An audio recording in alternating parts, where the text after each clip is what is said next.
मुख्य कार्यक्रमावर वर्गात घेणार होतो तिथं घेतलं चांगलं छान झालं व्यवस्थित परिस्थिती सो माननीय प्राचार्य साहेब बलेवार मॅडम शिक्षकगण मॅडम सविता मॅडम आणि माझे मेंबर्स ऑफ लक्ष फाउंडेशन आणि माझे विद्यार्थी मित्रांनो आणि मी सर्वप्रथम आपले मुख्याध्यापक सरांचं फार अभिनंदन करते आणि त्यांना फार फार त्यांचे आभार मानते की त्यांनी आम्हाला परवानगी दिली तुमच्यासोबत इथे काही गोष्टी करण्याकरिता तुम्हाला काहीतरी शिकवण्याकरिता इथे शिबिर आयोजन करण्याकरिता त्यांनी आम्हाला परवानगी दिली त्याबाबत मी त्यांचे खरंच खूप खूप आभार मानते. धन्यवाद सर. आता हे जे 2 दिवसांचं शिबिर आहे त्याकरिता या ठिकाणी आमचे लक्ष फाउंडेशनचे मेंबर्स नीतू मॅडम आणि वैष्णवी मॅडम या उपस्थित आहेत. त्यासुद्धा तुम्हाला शिकवतील.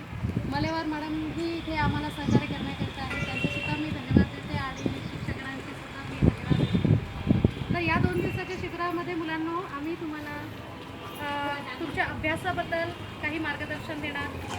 स्वच्छता, आहार कसा असावा है ना, आपली वागणूक कशी असावी बरोबर आहे आणि किंवा डान्स करायचं तेही खूप चांगलं करायचं जेणेकरून तुम्हाला प्राईज मिळेल है ना.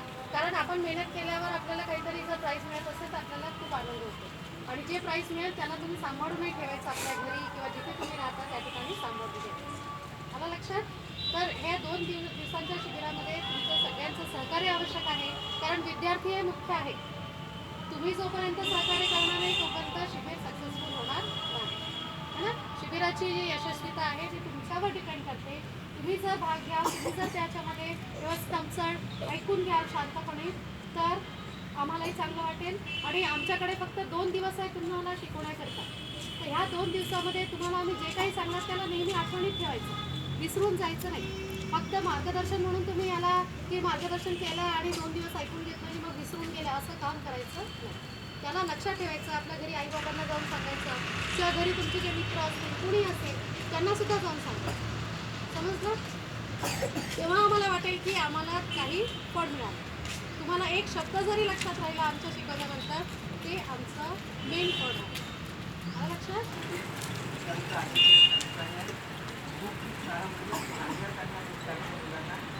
आणि आम्हाला पण शिकवा काय काय गोष्टी आम्ही पण शिकू मॅडमचे अभिनंदन करतो त्यांनी 2 दिवसाचे जे आपल्या संवाद काढले आहेत त्यांच्याकडे मनापासून